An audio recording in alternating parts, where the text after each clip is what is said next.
काकी, माझी बायको आहे ती, आचारी नाही. आणि घरात नोकर कशासाठी आहेत? त्याच कामासाठी ना. तिला हे सगळं शिकण्याची आणि बनवण्याची काही एक गरज नाही. एवढा वेळ शांत असलेला शौर्य त्याच्या करारी आवाजात म्हणाला. आणि त्याचं बोलणं ऐकून इकडे काकी मात्र गडबडल्या.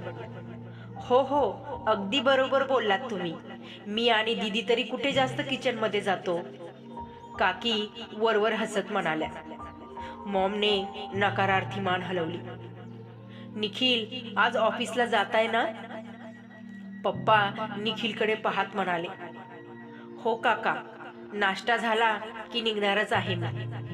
तोही हसून म्हणाला. सगळे आता आपापला नाश्ता करत होते. शौर्य मात्र अधूनमधून नंदिनीकडे पाहत होता.